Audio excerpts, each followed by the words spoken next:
Part 1. My daughter-in-law slapped me across the face in front of 130 wedding guests, and for a few seconds, nobody in the room moved. The music stopped. The conversations died. Even the waiters carrying champagne trays froze in place. My cheek burned from the impact, but the pain wasn't what shocked me. It was the look on her face afterward. Chloe wasn't embarrassed. She wasn't angry. She wasn't emotional. She looked confident, almost victorious, as if she had just won something. Then she extended her hand toward me and said loudly enough for the entire ballroom to hear, "Now give me your apartment keys." A few nervous laughs echoed through the room because some guests thought it was a joke. I knew it wasn't. Standing there in the middle of my son's wedding reception, I realized the nightmare I had been trying to ignore for nearly 2 years had finally arrived. My name is Margaret Hayes. I am 62 years old, and everything I own was earned through sacrifice. When my husband died unexpectedly, my son Daniel was only 6 years old. Overnight, I became a widow, a mother, and the sole provider for our little family. There were years when I worked 2 jobs and slept 4 hours a night. I cleaned offices after midnight, worked in a hospital cafeteria during the day, and spent every spare dollar making sure Daniel had opportunities I never had. While other people were taking vacations and buying luxury items, I was putting money into savings accounts and paying off debt. It took me nearly 30 years, but eventually I managed to buy a small apartment overlooking the river. It wasn't glamorous, but it was mine. Every wall, every floorboard, every window represented decades of hard work. That apartment was more than property. It was proof that I had survived everything life threw at me. When Daniel introduced me to Chloe 3 years earlier, I genuinely wanted to like her. She was beautiful, intelligent, and incredibly charming. Everyone seemed to adore her. She knew exactly what to say and when to say it. At family gatherings, she could make an entire room laugh within minutes. At first, I thought Daniel had found the perfect partner. But after spending more time around her, little things began bothering me. They were small enough that I couldn't explain them to anyone without sounding paranoid. Chloe always seemed unusually interested in people's finances. She asked questions most people would never ask. During one dinner, she casually asked how much my apartment was worth. During another, she wanted to know if it was fully paid off. Then she asked whether I had updated my will recently. Each question came with a smile, but something about them felt wrong. I ignored my instincts because Daniel was happy. That became my excuse for everything. Whenever Chloe made me uncomfortable, I reminded myself that my son loved her. Whenever she crossed a boundary, I convinced myself I was overreacting. But the closer they got to their wedding day, the harder it became to ignore what was happening. Chloe started making comments about my apartment. At first, she joked that it was too large for one person. Then she suggested that retirement communities were becoming very popular. A few weeks later, she sent me links to smaller condos and senior housing developments. Every conversation somehow circled back to my living situation. One afternoon, she looked around my apartment and casually said, "This place would be perfect for Daniel and me when we start a family." She said it with such confidence that I almost thought I had misheard her. The warning signs continued multiplying. One evening during dinner, she asked what would happen to the apartment if something happened to me. Another time she said property ownership was one of the smartest ways to build generational wealth. Daniel usually looked uncomfortable whenever these topics came up, but he rarely challenged her directly. I could see him trying to avoid conflict. The more he stayed silent, the bolder Chloe became. 6 months before the wedding, she openly suggested that I should sell the apartment and move somewhere smaller. 3 months before the wedding, she stopped suggesting and started assuming. She talked about the apartment as if it already belonged to them. I remember sitting at a restaurant while she discussed future renovations she wanted to make to my kitchen. She spoke about knocking down walls, replacing flooring, and redesigning rooms while I sat there staring at her in disbelief. The apartment wasn't theirs. It wasn't even partially theirs. Yet somehow she had already decided she would own it. As the wedding approached, I focused on supporting Daniel. The wedding itself was expensive, and Chloe had very specific expectations. The venue alone cost more than most people spend on a car. Daniel couldn't afford everything she wanted, so I stepped in. By the time all the deposits were paid, I had contributed nearly $70,000 toward the wedding. It was more money than I should have spent, but I wanted my son to have a beautiful day. Whenever I saw his excitement, I convinced myself it was worth it. I told myself that once the wedding was over, Chloe would settle down. I believed marriage might mature her. Looking back, I was fooling myself. The wedding itself was beautiful. The flowers were stunning. The music was perfect. Daniel looked happier than I had ever seen him. For a few hours, I allowed myself to believe everything would be okay. Then the reception began. About an hour after dinner was served, Chloe stood up and tapped her champagne glass. Guests turned toward her expecting a toast. She smiled and thanked everyone for attending. Then her eyes locked onto mine. Something in that smile made my stomach tighten instantly. She walked directly toward my table while speaking into the microphone. Before we continue celebrating, she announced, there's one final wedding gift I'm still waiting for. Several guests laughed politely. I didn't. Every instinct in my body told me something terrible was about to happen. Chloe stopped beside my chair and held out her hand. Margaret, she said, her voice echoing through the ballroom speakers, give me your apartment keys. The room went silent. At first, people thought they had misheard her.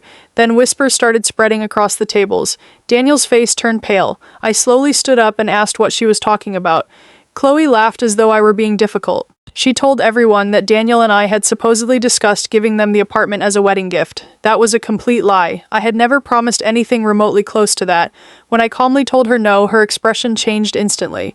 The smile disappeared. The charm vanished. For the first time, everyone in the room saw the real Chloe. Her eyes narrowed, and before anyone could react, she slapped me across the face. The sound echoed through the ballroom. Guests gasped. Someone dropped a wine glass. Daniel stood frozen in shock while his new wife glared at me as if I were the villain. Then Chloe leaned closer and said something that made my blood run cold. She believed she had complete control over the situation. She believed I had no choice but to obey her. What she didn't know was that I had spent the last 6 months quietly preparing for exactly this moment. The slap itself hurt, but it wasn't the pain that stayed with me. It was the silence that followed. 130 guests sat frozen at their tables, staring at me as if they had just witnessed something they couldn't quite understand. My daughter-in-law, Vanessa, stood in front of me with her hands still slightly raised, her face twisted with anger and entitlement. My son, Ethan, stood beside her, pale and speechless. For a moment, I honestly believed he would step forward and defend me. Instead, he lowered his eyes that hurt far more than the slap. Vanessa crossed her arms and laughed nervously. Well, she asked loudly, are you going to hand over the keys now? A few guests chuckled awkwardly, thinking perhaps this was some strange wedding joke. But I could see the truth on the faces of those closest to me. They knew exactly what had happened. My apartment, the apartment my late husband and I had spent 30 years paying for. The apartment where I raised Ethan after his father died, the apartment Vanessa had been demanding for months. She wanted it, not to live with me, not to help me. She wanted me out. Completely, the argument had started almost a year earlier. Shortly after the engagement, Vanessa began making comments about how unfair it was that an older woman lived alone in such a valuable property while young couples struggled to buy homes. At first, I ignored her remarks, then she became more direct. You should think about your future, she told me one afternoon over lunch. I do. No, she replied. I mean moving somewhere smaller. I like where I live. You don't need 3 bedrooms. I smiled politely. Maybe not, I said, but I own them. Her smile disappeared instantly. That was the first time I saw the real Vanessa. Until then, I had convinced myself she was simply ambitious. But from that moment forward, every conversation somehow returned to my apartment, how much it was worth, how much Ethan and she could save if they lived there. How selfish it was for me to stay. The pressure became constant. Sometimes it came from Vanessa, sometimes it came through Ethan. Mom, he would say carefully, have you ever thought about downsizing? No, maybe just consider it. Why? So Vanessa and I can start our life together. I always gave the same answer. You can start your life together anywhere. Your future is not dependent on my home. That usually ended the conversation for a while, then it would start again. 6 months before the wedding, Vanessa stopped pretending altogether. She arrived at my apartment one evening carrying brochures for retirement communities. I nearly laughed when she spread them across my kitchen table. You're joking. I'm serious. I'm 58. They have wonderful facilities. I'm not moving into a retirement community. You'll be happier there. I highly doubt that. She leaned forward. Why are you making this so difficult? I stared at her. Because it's my home. Her face hardened. No, she said quietly. It's a resource. The way she said those words sent a chill down my spine. A resource. Not a home filled with memories. Not the place where my husband taught Ethan to ride a bicycle in the hallway. Not the place where I sat beside Ethan during sleepless nights after his father's funeral. Just a resource, something to be acquired. Something standing between her and what she wanted. From that day forward, I stopped trusting her. Unfortunately, Ethan didn't, or maybe he did and simply chose not to see it. The closer the wedding came, the worse things became. Vanessa began speaking about my apartment as if it already belonged to her. We'll renovate the kitchen. We'll convert the spare room into an office. We'll knock down that wall. Every time she spoke that way, I corrected her, every single time, yet she never stopped. 3 weeks before the wedding, she crossed a line. I arrived home from grocery shopping and found her measuring my living room, actually measuring it with a tape measure. I stood frozen in the doorway. What are you doing? She didn't even look embarrassed. Planning. For what? The remodel. I felt my patience disappear. There will be no remodel. She finally looked up. Yes, there will. No, eventually. No, Vanessa. The confidence vanished from her face and was replaced by irritation. You're being unreasonable. It's my apartment. It won't be forever. I looked directly into her eyes. Yes, I said. It will. For a moment, neither of us spoke. Then she packed her tape measure and left without another word. That should have been my warning, because 2 days later, Ethan called. His voice sounded nervous. Mom, Vanessa is upset. I know. She thinks you don't support us. I paid for half your wedding. That's not what she means. Of course it wasn't. It was never enough. Nothing would have been enough except ownership of my home. Ethan, I said softly. Do you know what your father's last wish was? Silence. Then he answered. No. He asked me never to let anyone take advantage of my kindness. My son didn't respond, and for the first time I wondered if he already knew exactly what Vanessa was trying to do. That thought haunted me all the way to the wedding day. Standing in that banquet hall after being slapped in front of everyone, I suddenly realized something terrifying. This wasn't impulsive, this wasn't anger, this had been planned. Vanessa fully expected me to surrender. She expected public pressure to force me into giving her what she wanted. She expected humiliation to break me, but she had made one very serious mistake. She assumed I was alone, and as I sat in my car after leaving the reception, waiting for the person I had called, I realized something else. In less than 30 minutes, everyone inside that hall was about to discover exactly who owned the apartment they were fighting over, and when they learned the truth, nothing would ever be the same again. Part 3. I sat in my car outside the reception hall, with trembling hands wrapped around my phone. Through the large glass windows, I could still see guests standing in clusters, whispering among themselves. Some were staring toward the entrance, others were gathered around Ethan and Vanessa, who appeared to be explaining what had happened. Even from a distance, I could tell Vanessa wasn't worried. She believed she had won. She believed public humiliation would force me into surrendering my apartment. Most of all, she believed that everyone would eventually pressure me to give in for the sake of family harmony.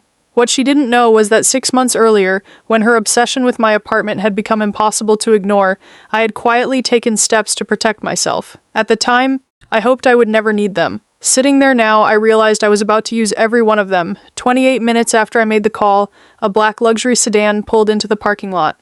The moment I saw it, I felt a small sense of relief. The driver stepped out first, followed by a tall man in his early 60s wearing a dark suit. His name was Richard Coleman.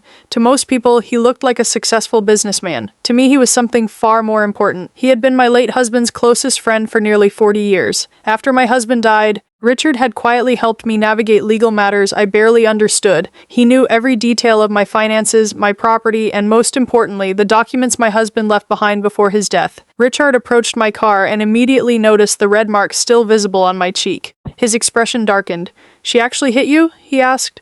I nodded. For several seconds, he said nothing. Then he adjusted his jacket and looked toward the reception hall. "Good," he said calmly. "That means nobody will feel sorry for what happens next." We walked toward the building together. The moment we entered the ballroom, conversations stopped. Guests turned toward us one by one until nearly every eye in the room was focused on our direction. Ethan looked confused. Vanessa looked irritated. She clearly assumed I had returned to apologize or surrender. The confidence on her face made what happened next even more satisfying. "What is this?" Vanessa asked loudly as Richard and I approached. I ignored her and walked directly to the center of the room.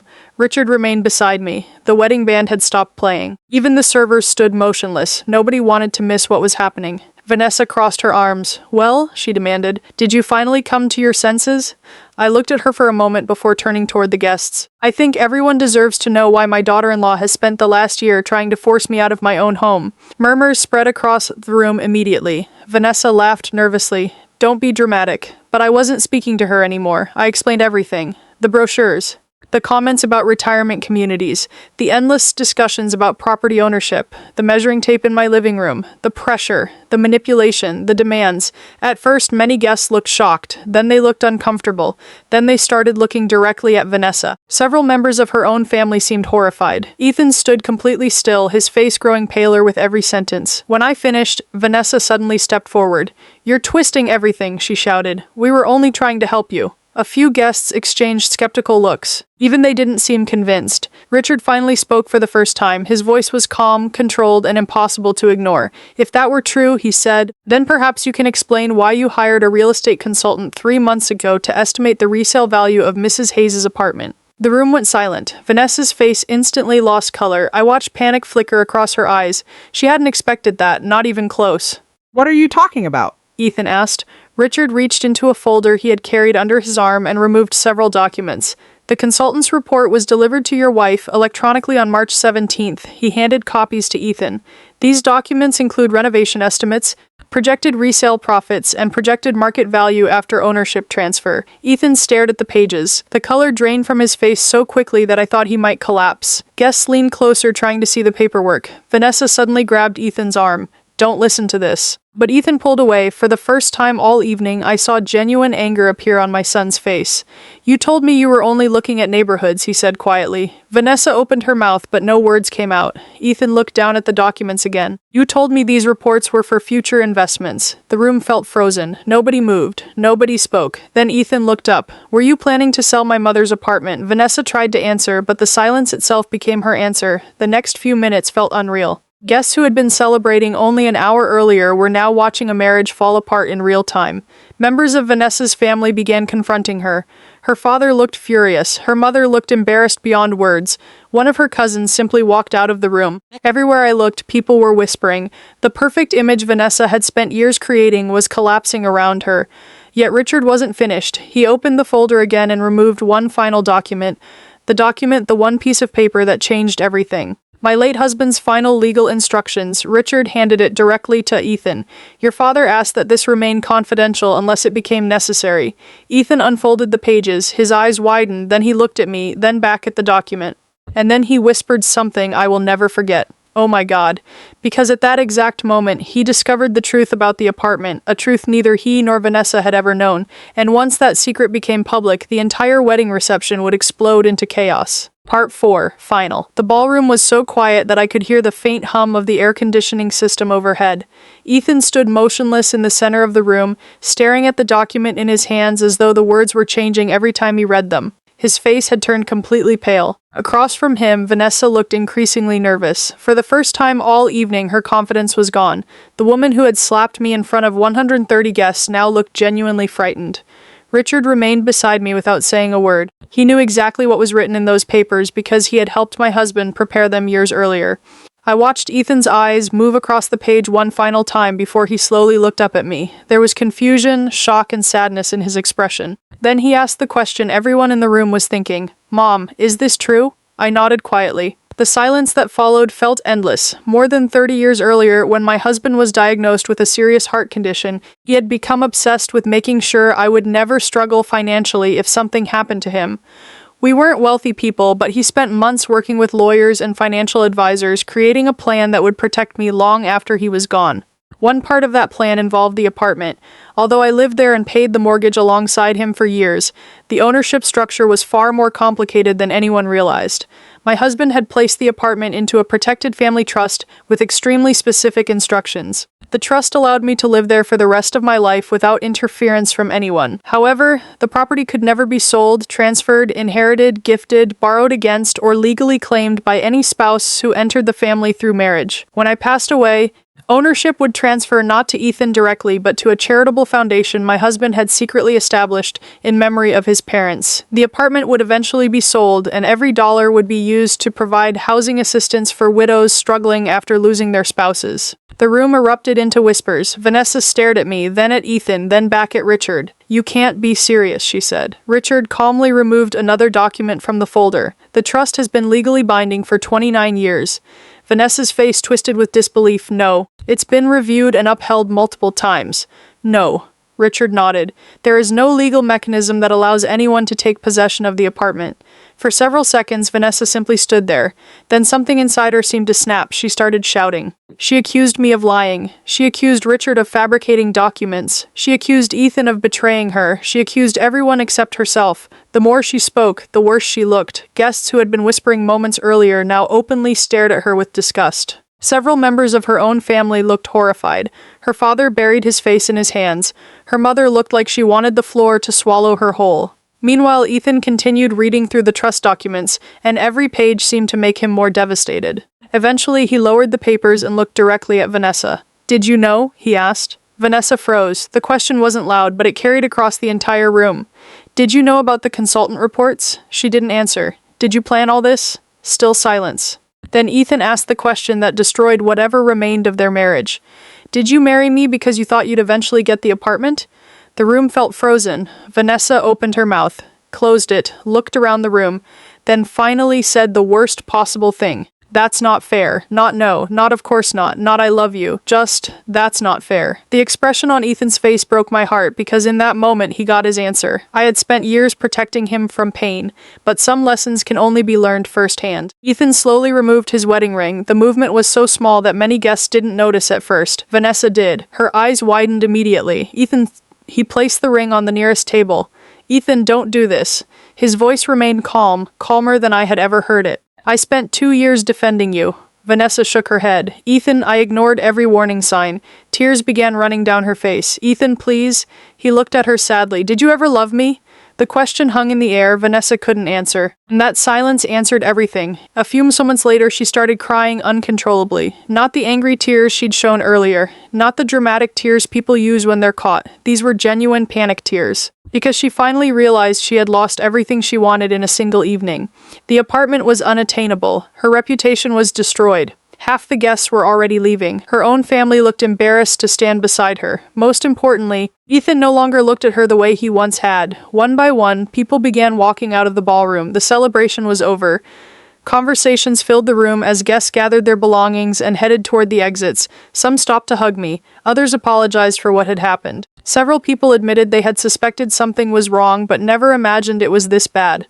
Throughout it all, Vanessa remained standing alone near the center of the room. The woman who had demanded my apartment keys in front of everyone now looked smaller than I had ever seen her.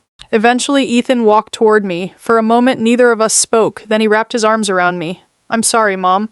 I felt tears filling my eyes. Not because of Vanessa, not because of the wedding, because my son was finally seeing the truth. I hugged him tightly. You don't need to apologize. Yes, I do. I shook my head. No, you just need to learn from this. He nodded, and for the first time that evening, I saw something I hadn't seen in a long time. Peace, not happiness, not yet, but clarity. The kind that only comes after painful truths finally come into the light. Over the following months, Ethan filed for an annulment. The process was ugly, but the evidence surrounding Vanessa's behavior made everything straightforward. Most of the guests who attended the wedding eventually heard the full story, and it spread through social circles faster than anyone expected. Vanessa's reputation never fully recovered. Last I heard, she moved to another city and started over somewhere nobody knew her past. As for Ethan, he spent the next year rebuilding his life. Our relationship became stronger than it had been in years. We had difficult conversations, honest conversations, the kind families often avoid until it's too late. For the first time, he understood why his father had worked so hard to protect our family. He understood that real love isn't measured by what someone can take from you. It's measured by what they're willing to sacrifice for you. A year later, Ethan and I sat together on the balcony of my apartment overlooking the river, the same apartment that had nearly torn everything apart. The sunset reflected across the water while we shared coffee and laughed about things that had nothing to do with lawyers, weddings, or trust funds. At one point, Ethan looked around and smiled.